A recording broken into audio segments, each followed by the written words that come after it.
Hi, today Hello. Hi. today we're going to talk about Yerevan, which is the capital of Armenia, and I'm here again with all the people from the podcast. What's up? everyone. It's Alex. I'm Andre. Shauna. Alex again. Andre. Who are you? You want to say your name? I'm Melina. Hi. Okay, She's the What's founder of up? this podcast. thank you. It's the second episode, so I think you guys know by now. Yeah. What if it's their first time listening? What if they didn't listen to the first Then episode? I think they should go listen to the first episode. Maybe. Yeah, we really recommend if you Yeah. guys haven't already, listen to the first one. We took all of your suggestions, so today it's going to be more less robotic and it's going to be more human-like. So Yeah. I hope you guys Humane. Humane. Thank you. I don't think that's the right word, but sure. Okay, So what's today's podcast about? today's podcast is about Yerevan, Andre. Thank you for asking. Of course. So, if you guys didn't know, Yerevan is the capital of Armenia, and it's famous for a lot of museums and just Just a lot of sites and stuff. churches and yeah. A lot of tourists that go. If you're going to see Armenia, you're most likely going to be mainly staying there, mainly visiting there. So And It's okay. There's a lot of tourist sites, Yeah. oh, I forgot what I was saying. museums. None of those. Oh yeah, for reference, if you guys want to like imagine what Yerevan is like, because people were like they don't like understand it in a way, so it's really small and it's really safe, except for the time we got chased by a cop. But And catcalled by very old men. we'll but, elaborate on those, Yeah. or you guys will. but basically, it's very safe and it's like small, but it's Mhm. like you can compare it to California because none of the other places really get mentioned unless something happens. Like Besides Gyumri. yeah, and Gyumri is like New York, but smaller. So yeah, and yeah, that's pretty much it about Yerevan. Now we're gonna elaborate and like talk more about it. Yeah. I think what's really like interesting is that people from here, when they go to Yerevan, most of them, I don't know how to explain it, but when I go there, like people are very heartwarming in my opinion, but that's probably biased. And then when people from here go there, they always tell me that they don't like it there and they like it here more. So Yeah. yeah, Andre, have you been to Armenia? Just. What was your first what was your expectation and Your then first impression, bro. yeah, and then what your impression was? I don't know what I expected, but I remember. I don't think I'll ever forget this, but the first time I went, we took a red eye there. So we were landing at like middle of the night. Red Eye is just like a overnight plane. Thank Yeah. you. So we I saw some landed question faces. in Yerevan, middle of the night, and like the first thing we saw was the whole city was just glowing. And I was sitting next to my dad on the plane, and I just remember us like looking at each other and like it's like we want to stay here. Did you like it? Yeah, it was really good. Yeah. I've gone back a couple more times. We try to go back As often. pretty often. That's Yeah. good. Alex, you're born here, so Yeah. but yeah. when how old were you when you first went to Armenia? Do you I was pretty remember? young. I remember it. Yeah, I What was your remember it. impression? I really liked it. It was my first time actually seeing my cousins, my aunt and my uncle.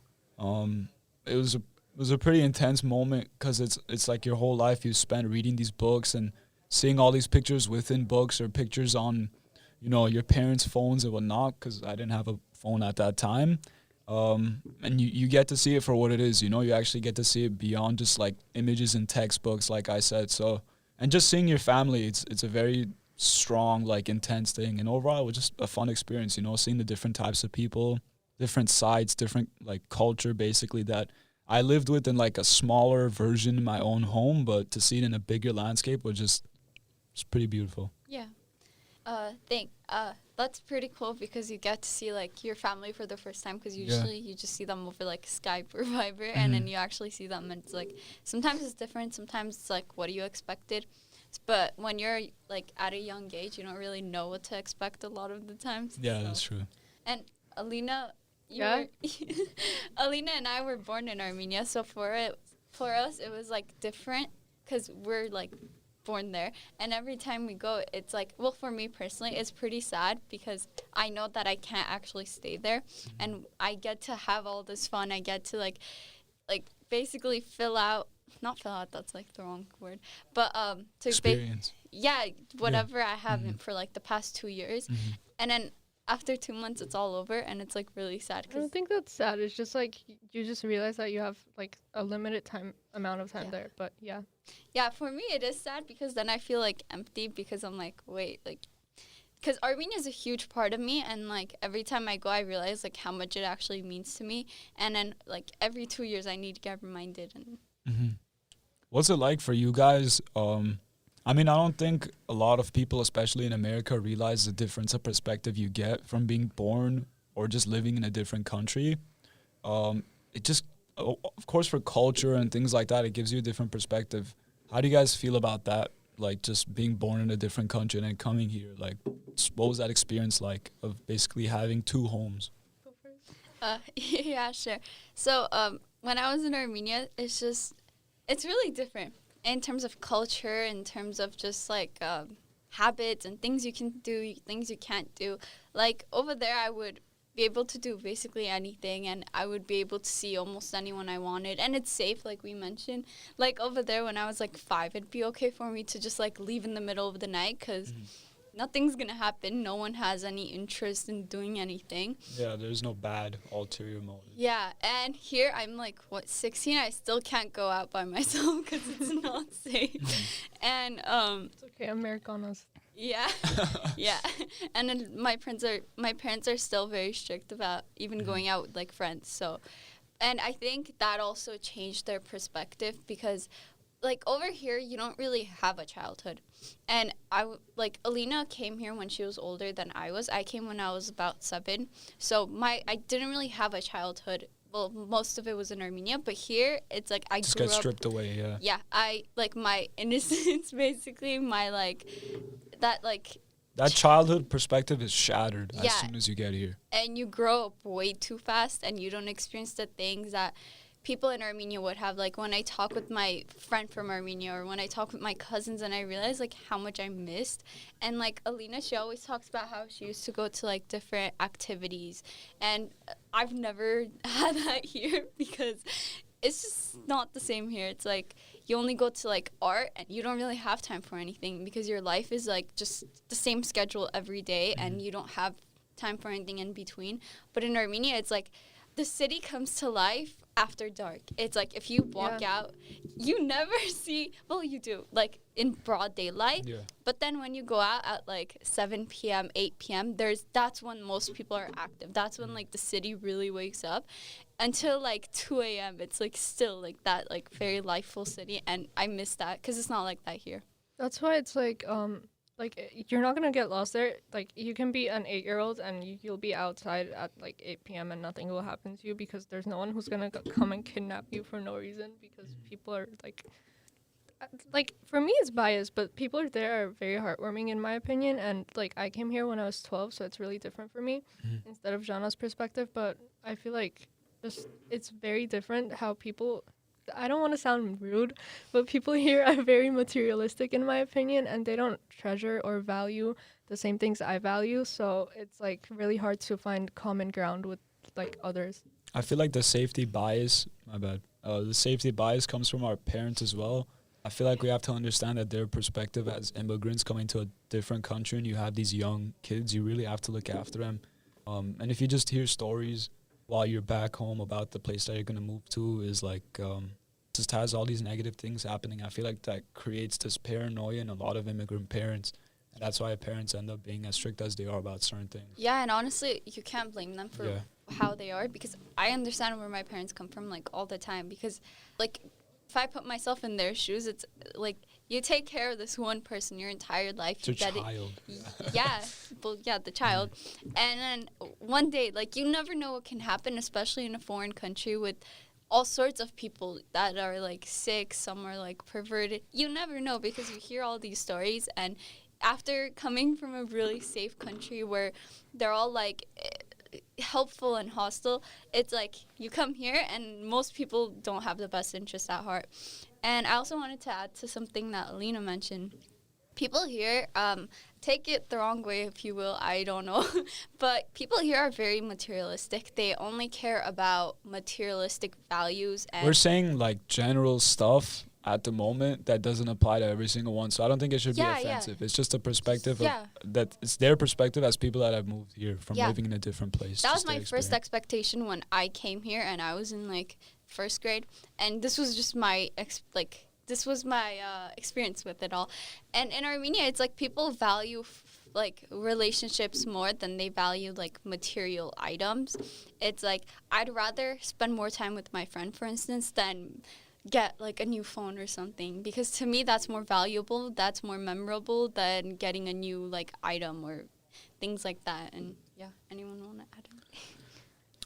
I was gonna say some like what you just said. I think they have different people here have different values than people like from Armenia, and that adds to like the safety thing. It just adds everything up together.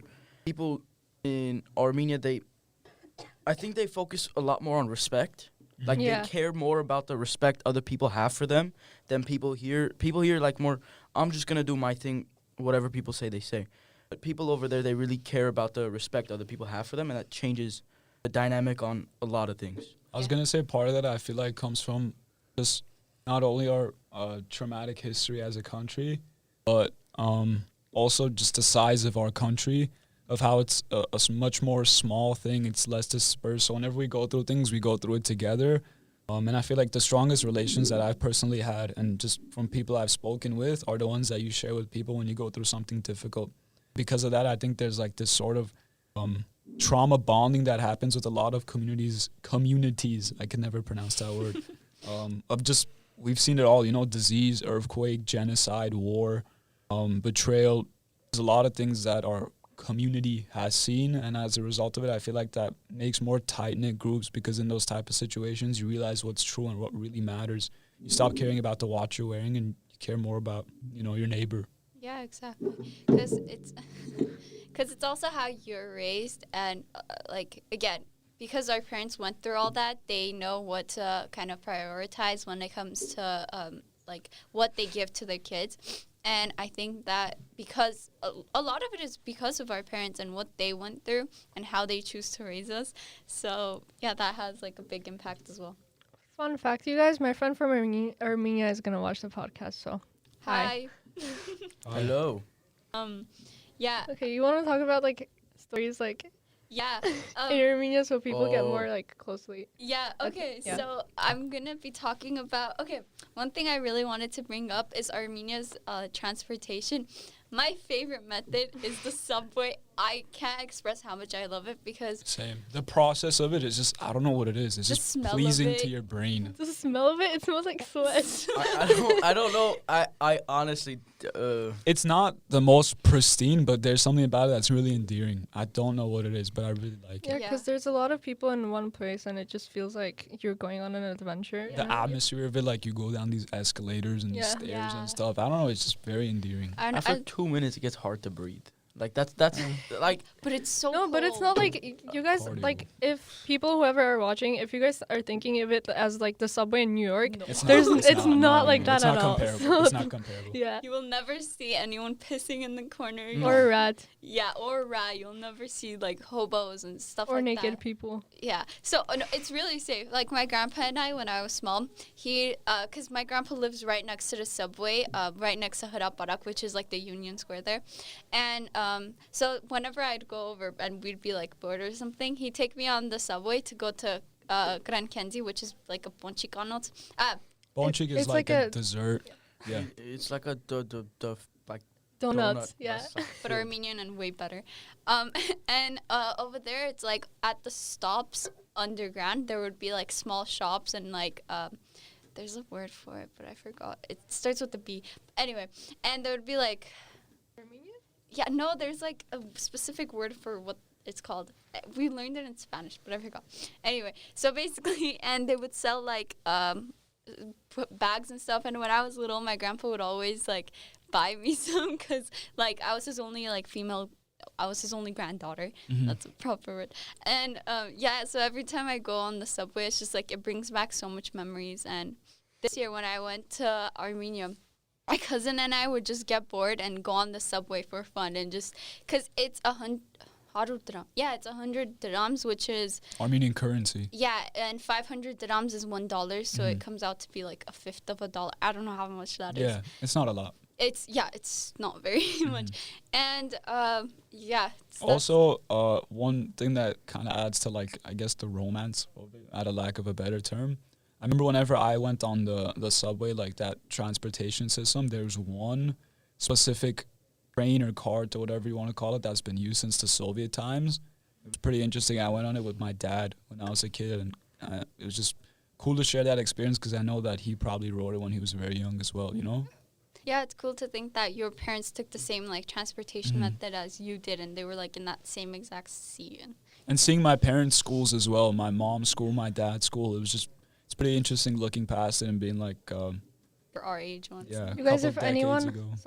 if anyone knows this school, and you probably don't, but I went to Vartkes Petrosani Hisun in Armenia, so I really miss it. Yeah. And there's like a number system with a lot of the schools and stuff in Armenia, just in case if you guys are wondering. Yeah. Hitsulmek is 51, so. Now you know. Cool fact of the day, Andre. That's your job. Do you want me to Fun fact. Okay, hold on. Let's do my job. Okay. Let's. I'm gonna talk about the time we got chased by a Yeah. cop near a museum. Talk Yeah, about let's that do while I that. get some fun facts. Okay. So, you want to talk about Okay, so there's this. It's like a. Is it a museum?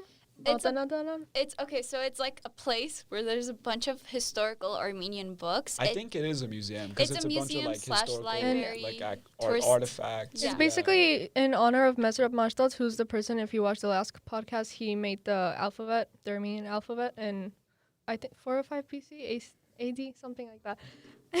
So it's after him. So we were going down, there's like stairs, it's called Goskod, and we were going there, and I told Jana, I was like, hey, can I show you a secret way to go somewhere? Because my cousin lives there, and it's like, you just, it's like a small, like, Alleyway? Yeah. it's like a, kinda- yeah, Yeah, it's like, okay, so Matana Daranna, that's the name of the place. And the there- museum. Yeah, and she was like, oh, there's like a new building they built. She's like, you want to go check it out? It's pretty, there's like no one Basically, it's like a new Masnashank. there. Yeah, it's like a new, It's a new part of the building. yeah. And there's a cool door right in front, like across the street. So I was like, Can I- yeah, let's wait, go. wait, wait. Okay, so we were going, we were going there, and I was like really excited because Jana didn't know like the alley place, and I was like, let me show you a secret. And we went there, and there was this cop standing behind us, behind the door Jana described the whole time, and we didn't realize when we were Oh. trying to take a picture. And there was another one. So there's like a balcony right behind us, right? And it's like, he was there too, and he starts saying stuff. And I'm like, he I'm was close- like TikTok, ik nagaan yeah. ik. And before Like in that, like an angry way or just no, asking? like as a It was like, are you guys flirty way, filming know? TikToks? Oh. And then before that, he made some noise, and I'm like, oh, I'm probably just hearing stuff. He said something, and we didn't hear. And then he goes like, "Erg TikTok ek nakan," which means, are you guys TikTok, recording yeah. a TikTok? And we're like, chat and Spanish changanum, because And then the other one sat in his car, and yeah, and then we started leaving because they kept talking to us, and they're like older than 30. 40, and- yeah. and like it was weird, you know. So we're like, okay, let's just leave. And we go, and this like guy starts coming down, gets in his car, and starts slowly driving behind us. It was so. I got a fun fact. Tell us your fun fact. Okay, so I remember this like a couple days ago, and I saw this, and I'm gonna say it. Have you guys ever taken like any tours when you guys went to Armenia? Have you guys taken any Yeah. tours? Yeah. Yes. Have you guys gone to Tatev? Yes. Dativ, yeah. Tata. Whatever, yeah. No, I haven't, but my mom has.